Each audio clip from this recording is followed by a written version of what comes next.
I've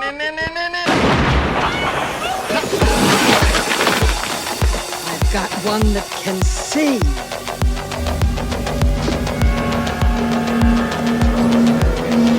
He can see us. And here we go. The top two candidates for Springfield's 24th Congressional District. For the Republicans, beloved children's entertainer, Krusty the Clown. And for the Democrats, this guy. I have a name. Yes, I'm sure you do, comrade. Ladies and gentlemen, We have been the intaking story a you lot are of about to see whistleblowers. is true. They are brave The people names have who been seek changed nothing to but protect the to innocent. provide you the truth, and that's what we're all seeking here. So again, I'm grateful to Attorney General Klein for the benefit and privilege of doing this, and I think that's what we're all trying to do here today is get to the truth. I'm going to outline some of the issues which makes Jesse's story so peculiar and so troubling regarding what we now know to be fact. Jesse's one of those unsung, invisible heroes who works in the dead of the night that makes our lives better. As he said, he has nothing to gain here, but everything to lose. And that's why it's important that we listen to him. So the first question we should all ask is, where's Jesse's trailer? Yes. Where is it? Where'd it go?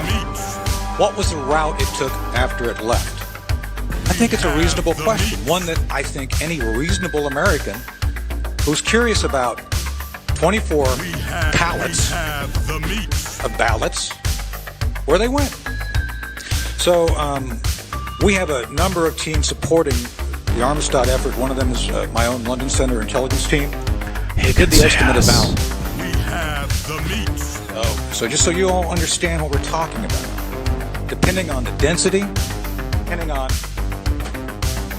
the trays, and again, this leads back to Greg's story, seeing these ballots showing up in the counting rooms in the middle of the night.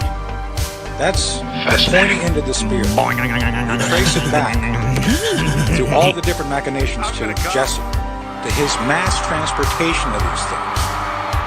And I can tell you, other investigations that are now ongoing with our field elements are developing the next set of leads. It doesn't stop at Bethpage. It only begins there. And as Phil said, all investigations start with questions. We have additional questions we're now going to answer. But the point of this, 24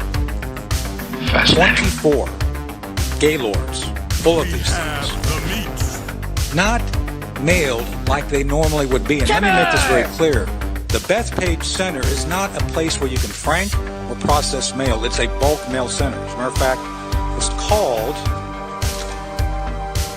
a process and distribution center. That means big boxes and big things go through. You don't take in envelopes. You don't take in little pieces of mail and put them into big bundles. These things were bundled. They were on trays. They were processed. They were curated, if you will. These were ready to be counted. That's what makes this so important. So depending on the density of these things, it could be 144 to over to 250,000 ballots. Let me tell you a little secret. Part of our developing investigation indicates that Jesse wasn't alone. Fascinating.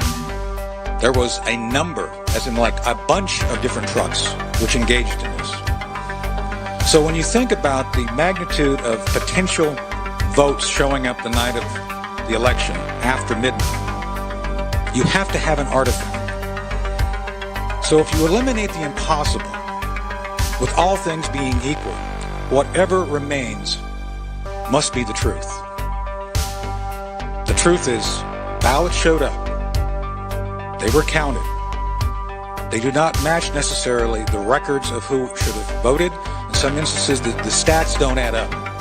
And we continue to analyze that. But with that said, I believe, beyond a shadow of a doubt, we have evidence of a massive transfer of completed, curated ballots ready to be injected into counting centers.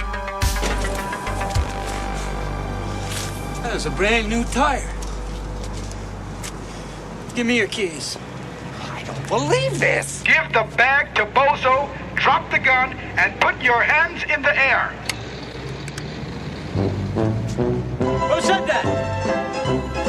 This could very well be the stupidest person on the face of the earth. We have the meats.